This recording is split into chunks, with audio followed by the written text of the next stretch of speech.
Selamat pagi anak-anak. Tuhan Yesus memberkati. Oke, anak-anak, kemarin kita sudah belajar tentang iman, ya kan? Oke. Nah, iman itu adalah bagian dari keutamaan Kristiani. Ya, jadi keutamaan Kristiani itu ada 3, yaitu iman, harapan, dan kasih. Iman itu adalah karunia yang diberikan Allah ke dalam hati kita melalui Roh Kudus. Kemudian harapan itu adalah buah dari iman. Setiap orang beriman memiliki harapan yang kuat karena keyakinannya pada pertolongan dan janji Allah sendiri. Harapan itu akan berbuah, yaitu kesabaran, ketekunan, kesetiaan, sikap pantang menyerah, dan semangat untuk terus berjuang dan berusaha dalam kasih. Dalam keutamaan Kristiani, harapan tidak sama dengan keinginan, tidak sama pula dengan cita-cita. Harapan selalu merupakan buah dari iman. Buah dari kepercayaan orang beriman akan janji Allah yang menyelamatkan. Sedangkan keinginan dan cita-cita itu adalah keinginan atau harapan pribadi yang didasarkan pada kepentingan diri sendiri. Kadang-kadang kepentingan orang lain dikorbankan untuk memenuhi harapan pribadi. Nah, harapan pribadi bisa tidak dijadikan harapan Kristiani? Pasti bisa. Kalau tujuan harapan pribadi itu untuk kepentingan atau kesejahteraan banyak orang. Contohnya, ingin menjadi dokter agar cepat kaya, itu adalah harapan pribadi. Sedangkan ingin menjadi dokter agar dapat menolong dan menyembuhkan banyak orang, itu adalah harapan Kristiani. Harapan Kristiani selalu memberi semangat yang tak kunjung putus. Ungkapannya dalam bentuk doa, perbuatan kasih, dan usaha yang terus-menerus. Seperti cerita tentang Santa Monica. Santa Monica adalah seorang perempuan yang amat saleh dan ibu dari Agustinus, salah satu bapak gereja paling terkenal. Monica lahir di Tagase, Afrika Utara, dan ia menikah dengan Patricius. Ibu Monica selalu berusaha dan Ibu Monica memiliki harapan yang sangat kuat agar suami dan anaknya mau dibaptis dan menjadi Kristen. Harapan Monica tidak cepat terkabul, tapi dia terus-menerus berdoa dan memohon bantuan kepada Tuhan. Dan harapan Monica, harapan Santa Monica akhirnya terkabul ketika sang suami mendekati ajalnya, bersedia untuk dibaptis dan menjadi pengikut Kristus. Bagaimana dengan Agustinus? Ibu Monica juga terus berharap agar Agustinus mau dibaptis. Agustinus yang hidupnya kurang baik, Agustinus yang tidak pernah mau beribadah, dan dia selalu berdoa untuk anaknya agar anaknya mau kembali kepada Tuhan Yesus.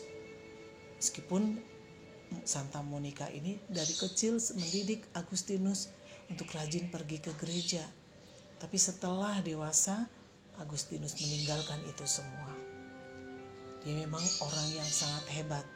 Otaknya sungguh berlian. Nah, harapan Ibu Monica dan dia yang dengan gigih dan terus-menerus berdoa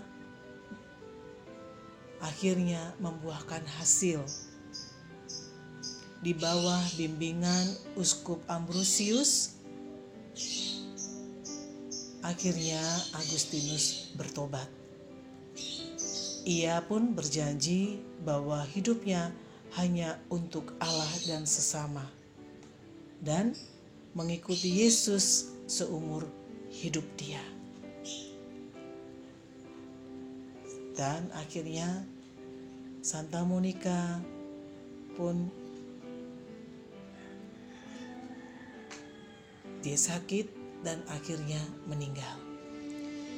Itu adalah salah satu bukti bahwa Ibu Monica mempunyai iman yang kuat kepada Tuhan, dan ia ingat janji Allah, dan dia mempunyai harapan.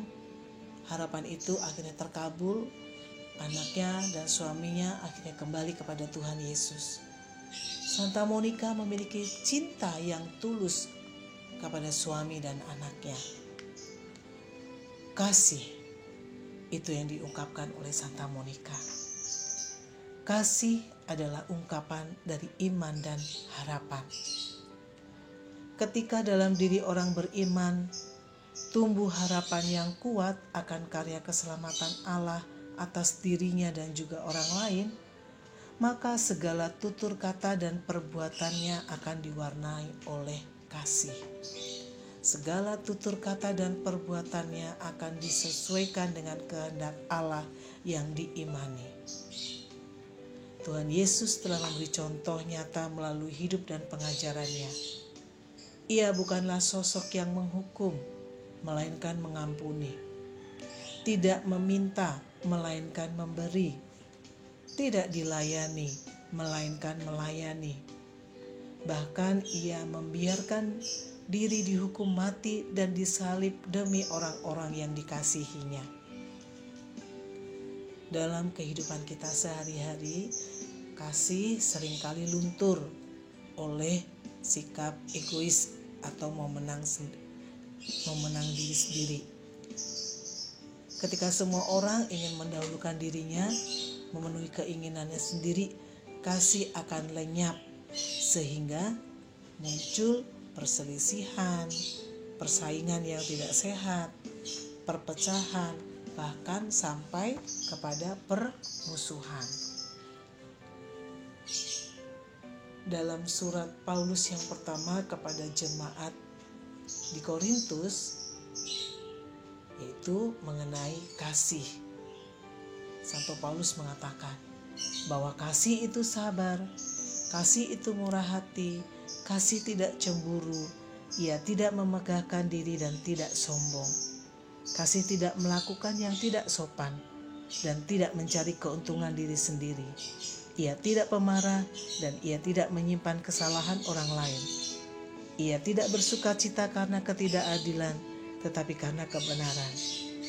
Ia menutupi segala sesuatu, percaya segala sesuatu, mengharapkan segala sesuatu, sabar menanggung segala sesuatu. Kasih tidak berkesudahan. Nubuat akan berakhir, bahasa roh akan berhenti, pengetahuan akan lenyap. Sebab pengetahuan kita tidak lengkap dan nubuat kita tidak sempurna. Tetapi jika yang sempurna tiba, maka yang tidak sempurna itu akan lenyap. Nah, demikianlah tinggal 3 hal ini, yaitu iman, harapan, dan kasih. Yang paling besar di antaranya ialah kasih. Tuhan Yesus juga memberikan perintah kepada kita untuk saling mengasihi. Dari Yohanes 13 ayat 34 sampai 35. Aku memberikan perintah baru kepadamu, supaya kamu saling mengasihi sama seperti aku telah mengasihi kamu. Demikian pula kamu harus saling mengasihi. Dengan demikian, semua orang tahu bahwa kamu adalah murid-muridku, jikalau kamu saling mengasihi. Nah, anak-anak, apakah kalian juga sudah melakukan kasih? Silakan nanti anak-anak dengarkan kembali apa yang Ibu Tris sudah ungkapkan, jelaskan mengenai iman, harapan, dan kasih. Dalam video kali ini, Ibu Tris lebih berbicara mengenai harapan dan kasih. Apakah selama ini aku sudah berbuat kasih kepada orang-orang yang ada di sekitar kita? Apakah harapan kedua orang tuaku, aku juga sudah membuktikan? Silakan anak-anak nanti renungkan kembali, refleksikan kembali apa yang sudah kamu lakukan untuk orang-orang yang kamu kasihi. Terima kasih. Selamat pagi. Tuhan Yesus memberkati.